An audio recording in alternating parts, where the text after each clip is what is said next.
Olha só, eu sempre peço para o Senhor uma palavra, né? E a palavra veio de Ana, né? Então, eu vou ler só o 9 do 1 Samuel 1, depois nós vamos para o 2 Samuel, 1 Samuel 2. Certa vez, quando terminou de comer e beber em Siló, estando o sacerdote ali sentado numa cadeira, junto à entrada do santuário, Ana se levantou.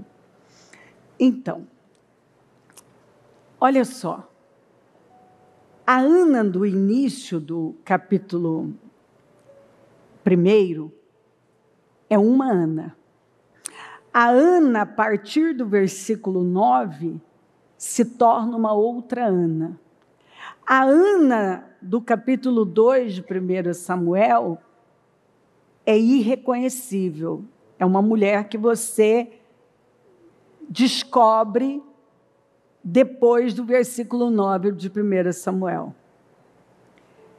Então, você vê antes uma Ana melancólica, deprimida, que tinha um ídolo no coração, que por causa do seu ídolo, ela vivia deprimida.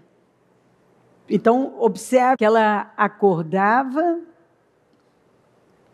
ia dormir, chorando, ela não comia, ela não tinha alegria, ela era estéril, ela se sentia humilhada e ela não tinha prazer na vida. Porque apesar de, teoricamente, o Deus da Ana ser o Senhor, ela tinha um Deus que era a falta do filho. E aquilo que move você é o seu Deus. Aquilo que mexe com você, que move você, que dirige a sua vida, é o seu Deus. Então, olha só. Ana, na teoria, ela tinha o Senhor, mas na prática, ela tinha um ídolo, que era aquela esterilidade, aquela humilhação, a falta do filho, e ela era movida. Então, ela chorava, ela não comia, ela não bebia, ela não vivia. Ela vivia uma vida ruim, por causa do que estava no coração dela. Mas um dia, sabe, tem aquele dia que você cansa. E ela então fez a risca no chão. E a Ana se levantou. Eu gosto muito dessa frase da NVI, que fala, Ana se levantou. Porque eu sempre falo que quando você se levanta no espírito, você se levanta na vida. Quando muda aqui dentro, você vai ver mudanças aqui fora. E o que me impressiona é que quando a Ana se levantou, ela levantou uma nação. Porque quando a Ana se levantou, ela foi a escolhida por Deus para fazer a diferença em uma nação que vivia um período de trevas, um período de escuridão. Porque o sacerdócio naquele momento era fracassado. Eli era um sacerdote fracassado, omisso, conivente com o erro. Um homem carnal, um homem caído. Os filhos dele eram homens corruptos e imorais, ladrões, imorais. Então a nação vivia um período de trevas. Deus já não falava, não tinha manifestação do Senhor, mas ainda assim, e a Bíblia fala que a fama dos filhos de Eli corriam pela nação, mas ainda assim, esse homem Eucana, você vê, tudo é um cabeça. Esse homem, ele não se envolveu com a vida promíscua e desalinhada dos sacerdotes. Ele tinha um foco, invocar a Deus. E ele ia com a família dele para Siló para adorar o Senhor. Ele continuou vivendo a vida dele, uma vida de adoração. E adoração na Bíblia, lembra que eu falei agora mesmo? É sacrifício. Ele continuou vivendo uma vida de sacrifício, de adoração, quando quem deveria viver não estava vivendo. E a mulher, o que leva, quando você não se levanta, seus problemas não melhoram, eles pioram, né? Porque provavelmente a Penina, porque a Bíblia fala que Eucana amava Ana. Então, por que veio a Penina? Exatamente para manter a descendência dele. Então, quando ele viu que a Ana não gerava, ele acabou pegando uma segunda esposa para manter a descendência. Então, você vê que a atitude da Ana até então não resolveu o problema dela, mas piorou o problema dela, porque agora ela tem uma rival que a humilha dia e noite, e que gera filhos, mas que traz humilhação para ela, não só por gerar filhos, mas porque ela era provocativa e ela queria humilhar a Ana. Mas um dia a Ana se levantou, e sabe o que me encanta? É que a Ana, ela é improvável, porque a Ana, ela se mostra frágil, sentimental, melancólica, e ela chora, e ela não come, ela se deprime, e o Eucana oferece sacrifícios dobrados por ela, mas nada move a Ana, porque ela ainda tem um ídolo lá dentro. Então, quem imaginaria que a Ana se tornaria a pessoa que ela se tornou? É isso que Deus faz, quando uma pessoa decide olhar para ele, e entrar no santuário, e se levantar e dizer, quer saber? Eu não quero mais essa vida. Quer saber? Eu vou me levantar. Se Deus vai me dar filho, não vai me dar filho, o que Ele vai fazer? Eu quero Deus. E quando essa mulher entrou no santuário e entregou o ídolo dela e disse, Senhor, eu quero o Senhor. E se o Senhor me der um filho, eu vou entregar para o Senhor, porque eu não vou mais viver da maneira que eu estou vivendo. A Bíblia diz que o semblante da Ana mudou, o espírito da Ana mudou, a Ana mudou. E ela vai e come, ela adora e vai embora. Você vê lá, ela vai, adora com Eucana, vai embora para casa, engravida. E no ano seguinte, a Ana estava com Samuel. E Ana pediu um filho, e Deus deu a ela um profeta. E quando a Ana se levantou, ela levantou uma nação. Foi a Ana que trouxe renovo para a nação. Foi a Ana que trouxe esperança para a nação. Foi a Ana que trouxe mudanças para a nação. Porque quando ela gerou Samuel, Samuel foi a grande virada da nação. Então a Ana foi um ponto de virada para uma nação. Uma mulher comum, uma mulher que ninguém esperava algo diferente, especial dela. Quando ela abriu o coração e ela entrou no santuário, ela se levantou internamente, ela se levantou no espírito, ela entregou tudo para Deus, ela foi um ponto de virada para aquela nação. A nação, que era uma nação sem glória, que vivia um tempo de escuridão, ela trouxe luz, ela trouxe esperança, ela trouxe um recomeço, ela trouxe um renovo. Aquela nação pôde respirar. Porque agora um Samuel nasceu. E Deus usou o Samuel para mudar a história daquele lugar. E Samuel foi um homem tão maravilhoso que quando Deus lá na frente vai lidar com a nação, ele fala ainda que Samuel, que Noé e Samuel estivessem vivos. Olha a envergadura desse homem. E ele me pedisse, eu não ia atender. O próprio Deus seguiu, usou o nome desse homem, dizendo, esse homem tem influência, esse homem tem autoridade, esse homem é uma referência, esse homem eu escuto. Mas aqui no caso de vocês, nem a intercessão desse homem, nem a intercessão desse homem ia mudar. Nem a intercessão desse homem ia mudar.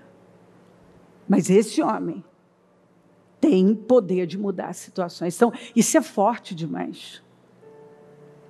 A força de Samuel. Então, por quê? Mas Samuel veio depois. Samuel veio depois. Foi a mãe que se levantou. E quando essa mamãe levantou, ela se levantou. Ela trouxe renovo para a nação. Ela trouxe mudanças para a nação. Ela trouxe um renovo para aquela nação. Ela trouxe esperança. Ela trouxe cura para uma nação corrompida por causa das suas lideranças. Ela trouxe alegria, ela trouxe paz, ela trouxe poder de Deus. Ela trouxe integridade. Porque Samuel, você sabe, foi um homem extremamente íntegro. No final da sua vida, do seu ministério, ele chega diante do povo e fala, se eu errei com vocês, se eu extorqui vocês, se eu fiz algo, me apresente agora. E o povo dizendo, não, você nunca nos extorquiu, você nunca fez algo que pudesse abonar. Não, nós não temos nada para falar de você. Você foi um grande líder. Foi um grande líder. Então, quando uma mãe se levanta, Ana se levantou.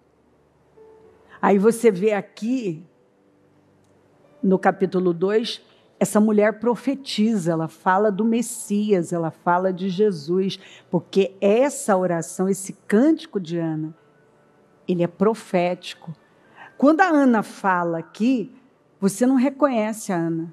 Cadê aquela Ana? Ela morreu, ela não existe mais. Quando ela entrou no santuário, quando ela se levantou no Espírito, ela mudou. E quando ela mudou, ela teve o poder de mudar uma nação inteira.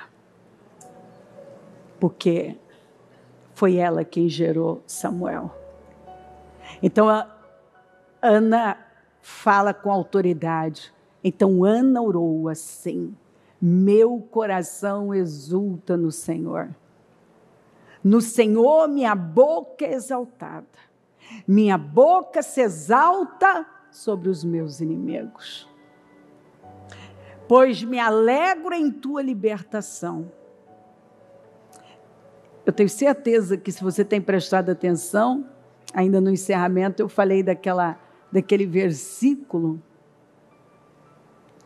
que me parece ser o preferido de Deus, que foi várias vezes repetido no Novo Testamento, que é o do Salmo 110, 1 e 2. Então você vê a semelhança aqui. A Ana, ela fala profeticamente sobre a derrota dos inimigos. E apesar disso ter sim uma referência a ela, mas mais do que nunca ao Messias. Me alegro em tua libertação. Não há santo como o Senhor, não há outro além de ti, não há rocha alguma como nosso Deus. Não falem tão orgulhosamente, nem saiam de suas bocas tal arrogância, pois o Senhor é Deus sábio. É Ele quem julga os atos dos homens. O arco dos fortes é quebrado, mas os fracos são revestidos de força. Os que tinham muito agora trabalham por comida. Mas os que estavam famintos agora não passam fome. A que era estéril deu à luz 7 filhos. Na verdade, ela teve 6, mas quando ela fala 7, ela fala de uma vida plena. Ela fala de plenitude aqui. Mas a que tinha muitos filhos ficou sem vigor. Você também remete ao Isaías 54. A que era estéril gerou muitos filhos, a que não tinha filhos gerou muitos, a que tinha perdeu o vigor. Aliás, essa semana eu ainda fiz um áudio para as lideranças e eu mostrava para eles que o Saul, a Bíblia fala que toda vez que ele via, que ele encontrava um homem forte, capaz, destemido, ele pegava. Você vê essa escritura em 1 Samuel 14, e em Samuel 14 você vê exatamente a contradição. Homens fortes, então Saul pegava os melhores. Então no exército de Saul havia o quê? Os melhores estavam lá, porque ele pegava todos os mais fortes e capazes da nação. E diante do inimigo, você vê homens fortes, capazes, fracos, se tornarem fracos e covardes. Por quê? Quem era o líder? Saul. E aí você lê o texto, é um absurdo. Esses homens, os mais capazes da nação, se escondendo em buracos, correndo, atravessando o Jordão, um horror. Você lê o texto, você fala, meu Deus, o que é isso? Diante de Saul, debaixo da liderança de Saul, os mais fortes e corajosos se tornaram fracos e covardes. Aí você vê Davi, fugindo de Saul, na caverna de Adulão, chegam os desgostosos, amargurados, endividados. E diante de Davi, os mais fracos da nação, os que estavam lá com ele, e covardes, se tornaram os mais fortes e corajosos, que a história está aí para contar, que nunca nenhum guerreiro que pisou aqui na terra superou os valentes de Davi. Nunca. Quando você vê um deles, dos 30, porque tem um batalhão dos 30, e dentro dos 30 e poucos, tinha uns 3, que ninguém precisou mandá-los. Bastou um desejo do rei. Nós precisamos descobrir qual é o desejo do rei, todos os dias da nossa vida. E ele não precisa nem pedir, nós já estamos indo até o poço de Belém, onde está o acampamento dos filisteus, só para pegar água para ele. Lembra que eles fizeram? Ninguém nunca superou esses 3. Um deles, a espada, ele lutou com tanta força que a espada ficou colada na mão. Nós temos que viver como ele, de tal forma, colados à palavra de Deus, que ela se torne uma extensão da nossa vida, que não dá mais para saber quem é quem.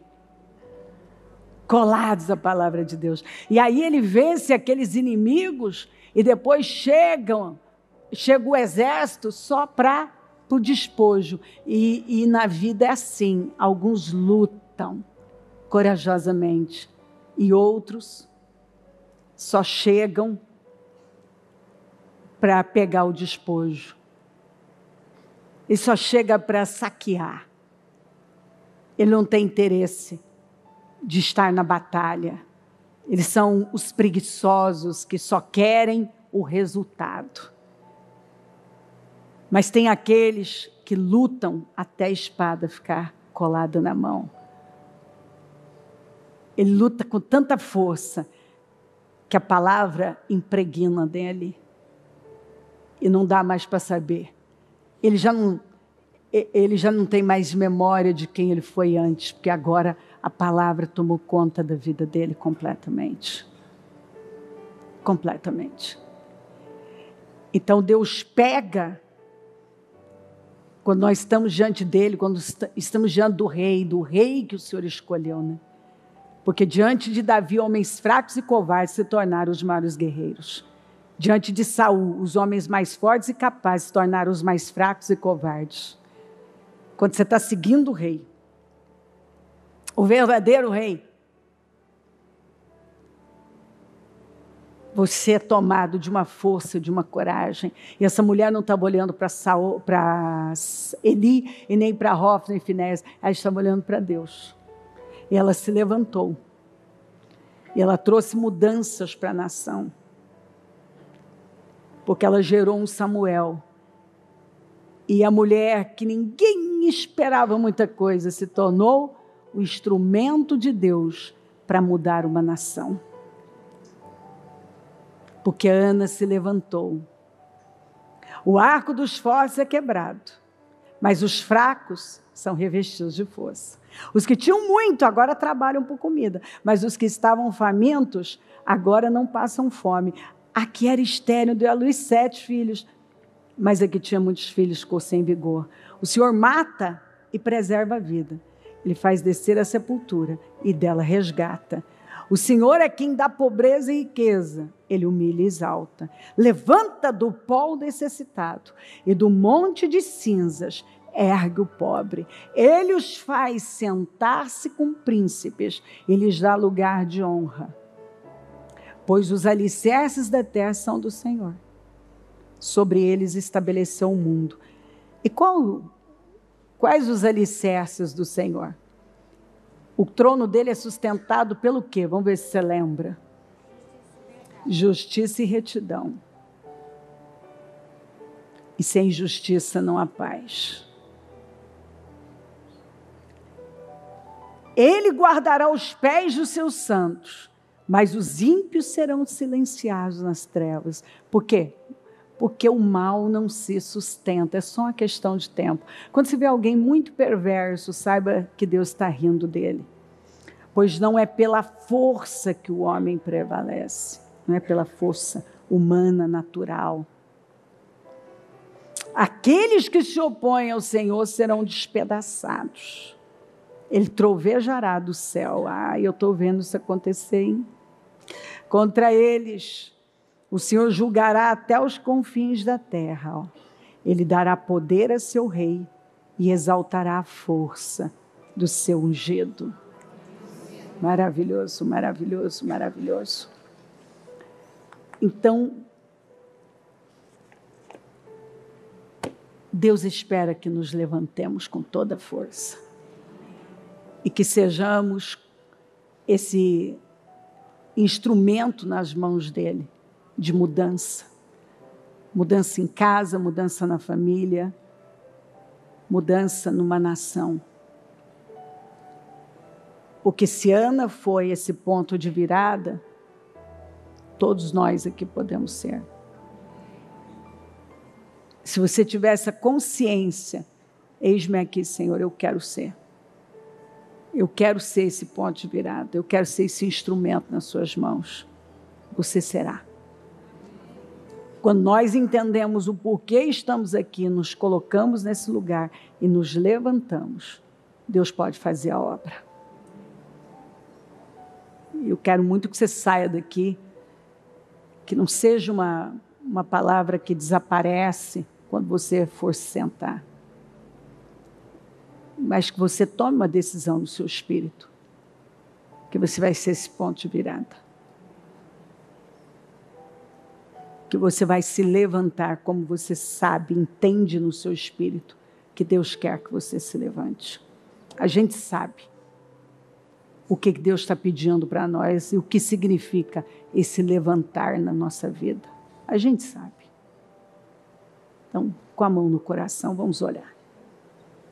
Senhor, meu Deus, eu agradeço de todo o meu coração pela vida dessas mulheres, mulheres abençoadas, tementes ao Senhor, mães fiéis ao Senhor, que estão aqui e têm dedicado a vida a te buscar. Honra as orações dessas mulheres, honra as suas famílias, honra os seus filhos, honra os seus lares, honra a obra das mãos dessa pessoa, dessa mulher, que o Senhor possa confiar muito mais nas mãos dela, que o Senhor possa usá-la poderosamente e torná-la nesse ponto de virada de uma nação, de uma família, de uma empresa, que ela possa ser esse instrumento, Senhor, de mudança. Ana foi um instrumento de mudança, um instrumento do Senhor, alguém que o Senhor usou para mudar a nação de Israel. O Senhor deu a ela pediu um filho, o Senhor deu um profeta para uma nação. E por causa da atitude da Ana, mudanças fortíssimas aconteceram na nação. Transformações impressionantes aconteceram. E eu oro para que cada mulher acredite nisso e possua esse poder de mudança, de transformação. Que ela acredite, Senhor, de verdade, que ela tem, através da sua graça e poder, da unção do Senhor, ela tem esse poder, ela tem, Senhor, essa força. O que ela não tem, o Senhor tem. O que ela não pode, o Senhor pode. Que ela acredite nisso de todo o coração. Passa do teu sangue sobre cada mãezinha aqui. Abençoa, Senhor, essas mães. Dê a elas a graça, a sabedoria para conduzir a vida e conduzir a vida de seus filhos com temor e sabedoria, para ser esse exemplo, essa marca poderosa, esse farol, Senhor. Eu oro, Senhor, para que ela seja essa estrutura, essa coluna forte, esse farol que brilha. Ah, Deus, eu oro para que essas mulheres temam o teu nome, vivam dia após dia, com grande temor no coração, com sabedoria, inteligência do Espírito, discernimento. Senhor, que os 7 Espíritos, que o candelabro esteja aceso, essas 7 lâmpadas em seus corações. Senhor, dá os 7 Espíritos, os 7 olhos. Ah, Senhor, a visão do Espírito derrama sobre elas, para que elas possam conduzir a vida e seus lares e famílias, com a Bíblia na mão, com temor profundo.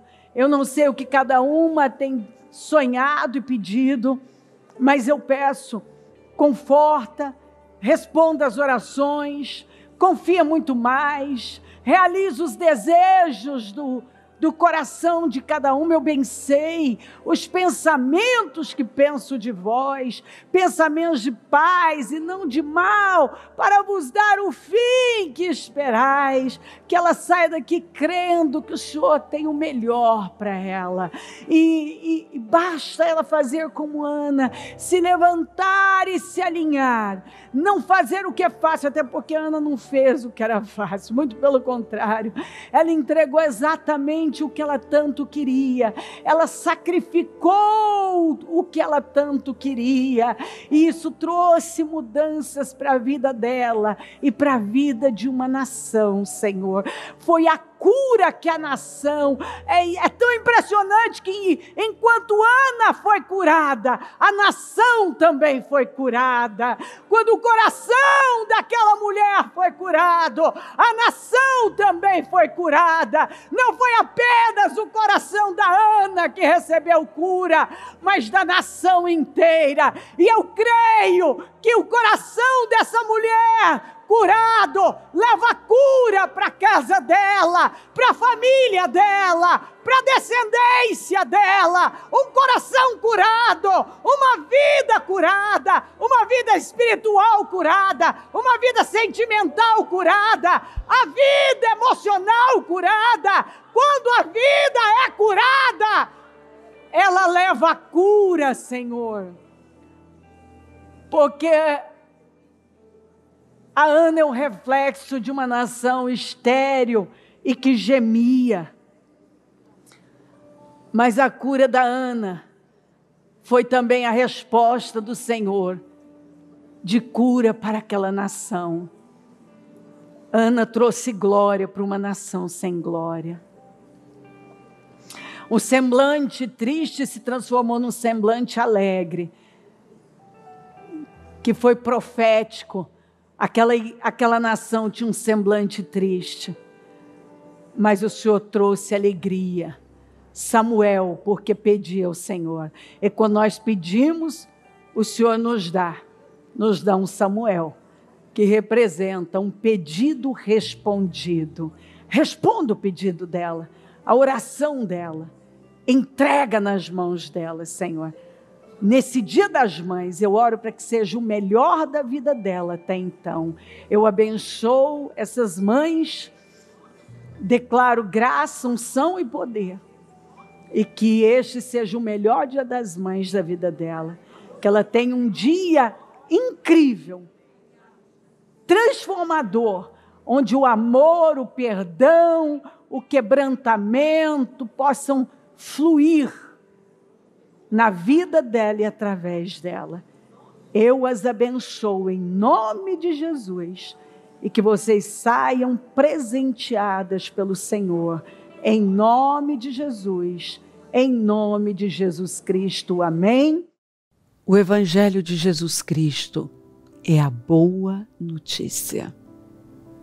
Jesus tomou o nosso lugar pela punição do pecado, para que pudéssemos entrar em seu lugar de vida eterna. Eu convido você agora a se voltar para o Senhor em seu coração e dizer: eu o recebo como meu Senhor e Salvador. Eu entrego tudo nas suas mãos. Eu deixo todas as partes da minha vida que não o honram e passo a viver a partir de hoje intencionalmente para servi-lo, honrá-lo e celebrá-lo como meu Senhor e Salvador. Jesus é a porta de salvação, é o caminho, a verdade e a vida. Ele é o pão da vida e Ele te ama.